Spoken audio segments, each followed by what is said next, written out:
सर्व मंगल मांगल्ये शिवे सर्वार्थ साधिके शरण्यं त्रे अंबिके गौरी नारायणी नमस्तुते। ओम दुर्ग दुर्गाय नमः।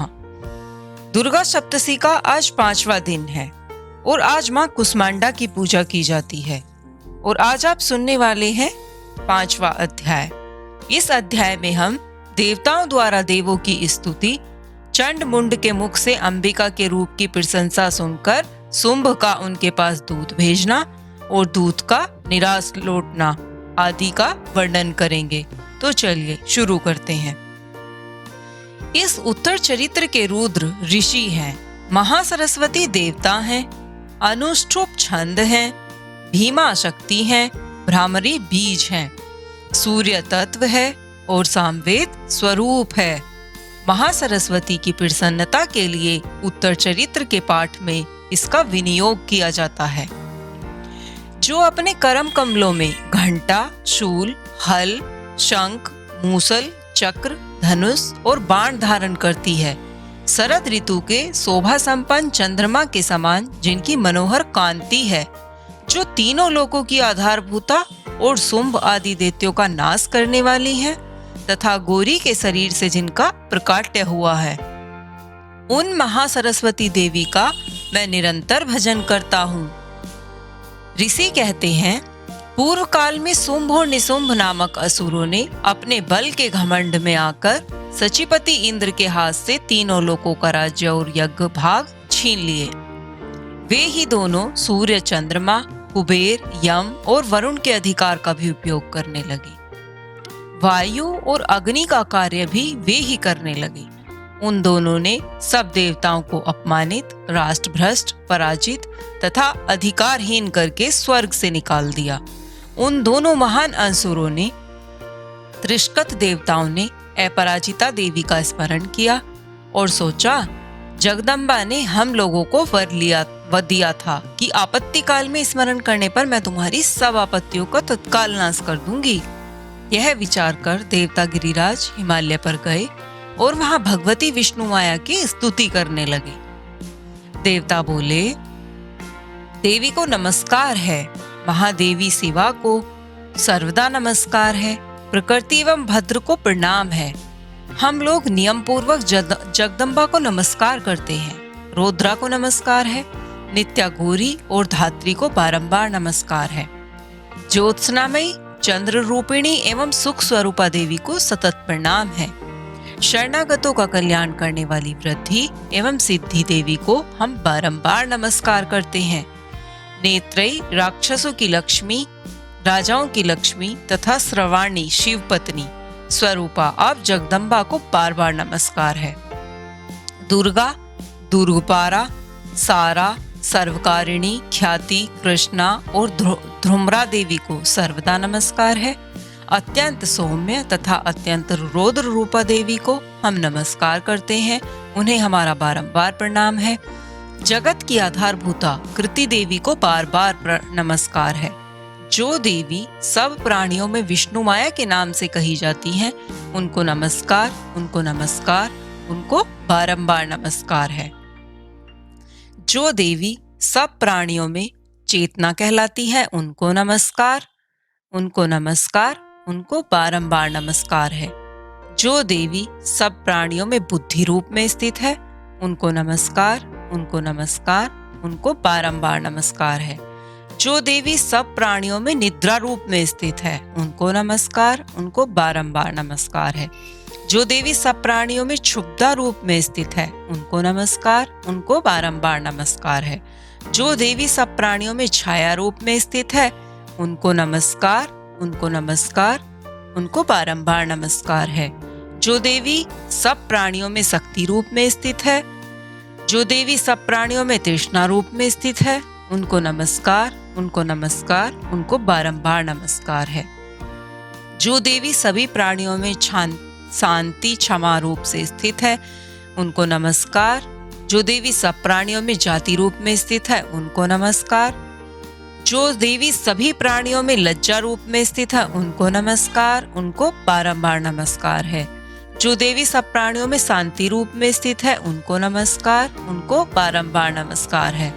जो देवी सब प्राणियों में श्रद्धा रूप में स्थित है उनको नमस्कार।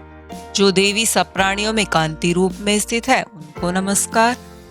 उनको नमस्कार, उनको बारंबार नमस्कार है। जो देवी सभी प्राणियों में लक्ष्मी रूप में स्थित है, प्राणियों में वृत्ति रूप से स्थित है, जो देवी सभी प्राणियों में स्मृति रूप से स्थित है उनको नमस्कार। उनको नमस्कार, उनको बारंबार नमस्कार है। जो देवी सब प्राणियों में दया रूप में स्थित है उनको नमस्कार। उनको नमस्कार, उनको बारंबार नमस्कार है। जो देवी सभी प्राणियों में माता रूप में स्थित है, तुष्टि रूप में स्थित है उनको नमस्कार। उनको बारंबार नमस्कार है। जो देवी सब प्राणियों में भ्रांति रूप से स्थित है, जो देवी इंद्रिय वर्गी अधिशास्त्री देवी एवं सब प्राणियों में सदा व्याप्त रहने वाली है उन व्याधि देवी को बारंबार नमस्कार है। जो देवी चैतन्य रूप से इस संपूर्ण जगत को व्याप्त करके स्थित है उनको नमस्कार। उनको नमस्कार, उनको बारंबार नमस्कार है। पूर्व काल में अपने अभीष्ट की प्राप्ति होने से देवताओं ने जिनकी स्तुति की तथा देवराज इंद्र ने बहुत दिनों तक जिनका सेवन किया, वह कल्याण की साधना ईश्वरी हमारा कल्याण और मंगल करे तथा सारी आपत्तियों का नाश कर डाले। उदंड दैत्यों से सताए हुए हम सभी देवता जिन परमेश्वरी को इस समय नमस्कार करते हैं तथा जो भक्ति से विनम्र पुरुषों द्वारा स्मरण की जाने पर तत्काल ही संपूर्ण विपत्तियों का नाश कर देती हैं, वे जगदम्बा हमारा संकट दूर करें। ऋषि कहते हैं, राजन, इस प्रकार जब देवता स्तुति कर रहे थे उस समय पार्वती देवी गंगा जी के जल में स्नान करने के लिए वहां आई। उन सुंदर मोहों वाली भगवती ने देवताओं से पूछा, आप लोग यहाँ किसकी स्तुति करते हैं? तब उन्हीं के शरीर से प्रकट हुई शिवा देवी बोली, शुंभ दैत्य से तिरस्कृत और युद्ध में निशुंभ से पराजित हो यहाँ एकत्रित हुए ये समस्त देवता मेरी स्तुति कर रहे हैं। पार्वती जी के शरीर कोश से अंबिका का प्रादुर्भाव हुआ था, इसलिए वे समस्त लोकों में कौशिकी कही जाती हैं। कौशिकी के प्रकट होने के बाद पार्वती देवी का शरीर काले रंग का हो गया, अतः वे हिमालय पर रहने वाली कलिका देवी के नाम से विख्यात हुईं। तदंतर शुंभ निशुंभ के भृत्य चंड मुंड वहां आए और उन्होंने परम मनोहर रूप धारण करने वाली अंबिका देवी को देखा। फिर वे शुंभ के पास जाकर बोले, महाराज, एक अत्यंत मनोहर स्त्री है जो अपनी दिव्य कांति से हिमालय को प्रकाशित कर रही है। वैसा उत्तम रूप कहीं किसी ने नहीं देखा होगा। असुरेश्वर, पता लगाइए वह देवी कौन है और उसे ले लीजिए।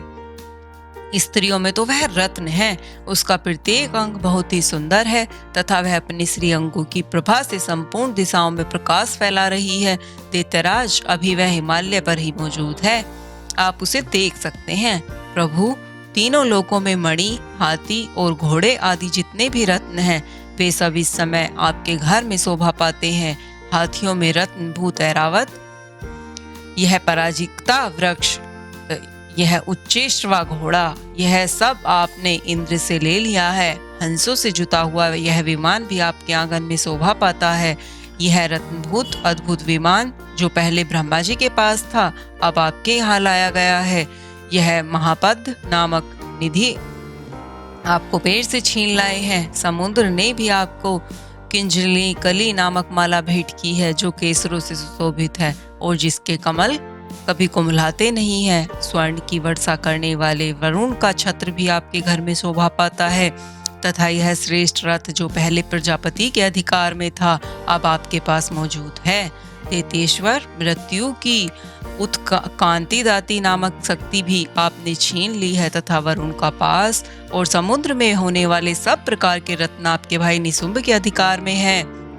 दैत्यराज, इस प्रकार सभी रत्न आपने एकत्रित कर लिए हैं। फिर जो यह स्त्रियों में रत्न रूप कल्याणमयी देवी है, आप इसे क्यों नहीं अपने अधिकार में कर लेते हैं? ऋषि कहते हैं, चंड मुंड का यह वचन सुनकर शुंभ ने महादैत्य सुग्रीव को दूत बनाकर देवी के पास भेजा और कहा, तुम मेरी आज्ञा से उसके सामने ये बातें कहना और ऐसा उपाय करना जिससे प्रसन्न होकर वह शीघ्र ही यहाँ आ जाए। वह दूत पर्वत के अत्यंत रमणीय प्रदेश में जहाँ देवी मौजूद थी गया और मधुर वाणी से कोमल वचन बोला। दूत बोला, देवी, दैत्यराज शुंभ इस समय तीनों लोकों के परमेश्वर हैं। मैं उन्हीं का भेजा हुआ दूत हूँ और यहाँ तुम्हारे ही पास आया हूँ।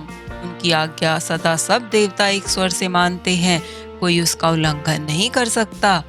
वे संपूर्ण देवताओं को परास्त कर चुके हैं। उन्होंने तुम्हारे लिए जो संदेश भेजा है उसे सुनो। संपूर्ण त्रिलोकी मेरे अधिकार में है। देवता भी मेरी आज्ञा के अधीन चलते हैं। संपूर्ण यज्ञों के भागों का अधिकार मेरे पास है। देवता भी मेरी आज्ञा के अधीन चलते हैं। तीनों लोकों में जितने श्रेष्ठ रत्न हैं वे सब मेरे अधिकार में है। देवराज इंद्र का वाहन ऐरावत, जो हाथियों में रत्न के समान है, मैंने छीन लिया है। क्षीर सागर का मंथन करने से जो अश्वरत्न उच्चेश्रवा प्रकट हुआ था, उसे देवताओं ने मेरे पैरों में पड़कर समर्पित किया है। सुंदरी, उनके सिवा और भी जितने रत्नभूत पदार्थ देवताओं, गंधर्वों और नागों के पास थे, वे सब मेरे ही पास आ गए हैं। देवी, हम लोग तुम्हें संसार की स्त्रियों में रत्न मानते हैं, अतः तुम हमारे पास आ जाओ, क्योंकि रत्नों का उपभोग करने वाले हम ही हैं। चंचल कटाक्षों वाली सुंदरी, तुम मेरी या मेरे भाई महापराक्रमी शुंभ की सेवाओं में आ जाओ, क्योंकि तुम रत्न स्वरूपा हो। मेरा वरण करने से तुम्हें तुलना रहित महान ऐश्वर्य की प्राप्ति होगी। अपनी बुद्धि से यह विचार कर तुम मेरी पत्नी बन जाओ। ऋषि कहते हैं, दूत के यो कहने पर कल्याणमयी भगवती दुर्गा देवी, जो इस जगत को धारण करती हैं, मन ही मन गंभीर भाव से मुस्कुराई और इस प्रकार बोली। देवी ने कहा, दूत, तुमने सत्य कहा है, इसमें तनिक भी मिथ्या नहीं है। शुंभ तीनों लोकों का स्वामी है और निशुंभ भी उसी के समान पराक्रमी है, किंतु इस विषय में मैंने जो प्रतिज्ञा कर ली है उसे मिथ्या कैसे करूं? मैंने अपनी अल्प बुद्धि के कारण पहले से जो प्रतिज्ञा कर रखी है उसे सुनो। जो मुझे संग्राम में जीत लेगा, जो मेरे अभिमान को चूर्ण कर देगा तथा संसार में जो मेरे समान बलवान होगा, वही मेरा स्वामी होगा। इसलिए शुंभ अथवा महादैत्य निशुंभ स्वयं ही यहाँ पधारें और मुझे जीतकर शीघ्र ही मेरा पाणी ग्रहण कर ले। इसमें विलंब की क्या आवश्यकता है? दूत बोला, देवी, तुम घमंड में भरी हो, मेरे सामने ऐसी बातें ना करो। तीनों लोकों में कौन ऐसा पुरुष है जो शुंभ निशुंभ के सामने खड़ा हो सके? देवी, अन्य दैत्यों के सामने भी सारे देवता युद्ध में नहीं ठहर सकते, फिर तुम अकेली स्त्री होकर कैसे ठहर सकती हो? इति श्री मार्कंडेय पुराण महादेवी महात्मन्य देवता दूत संवेदो। जिन शुंभ आदि दैत्यों के सामने इंद्र आदि सब देवता भी युद्ध में खड़ी नहीं हुए, उनके सामने तुम स्त्री होकर कैसे जाओगी? इसलिए तुम मेरे कहने से शुंभ निशुंभ के पास चली जाओ। ऐसा करने से तुम्हारे गौरव की रक्षा होगी, अन्यथा जब वे केस पकड़कर घसीटते हुए तुम्हें लेकर जाएंगे तो तुम्हें अपनी प्रतिष्ठा खोकर जाना पड़ेगा। देवी ने कहा, तुम्हारा कहना ठीक है, शुंभ बलवान है और निशुंभ भी बड़े पराक्रमी है, किंतु मैं क्या करूं? मैंने पहले बिना सोचे समझे प्रतिज्ञा कर ली थी, अतः अब तुम जाओ। मैंने तुमसे जो कहा है वह सब दैत्यराज से आदर पूर्वक कहना, फिर वे जो उचित जान पड़े करें। इस प्रकार श्री मार्कंडेय पुराण में सावर्णिक मनवंतरी की कथा के अंतर्गत देवी महात्मन्य देवी दूत संवाद नामक 5वां अध्याय पूरा हुआ। तो धन्यवाद दोस्तों, कैसा लगा आपको हमारा 5वां अध्याय? अब अगर आपको वीडियो पसंद आई हो तो वीडियो को लाइक करें, शेयर करें और हमारे चैनल को सब्सक्राइब करें। मिलते हैं एक और नए अध्याय में, तब तक के लिए धन्यवाद।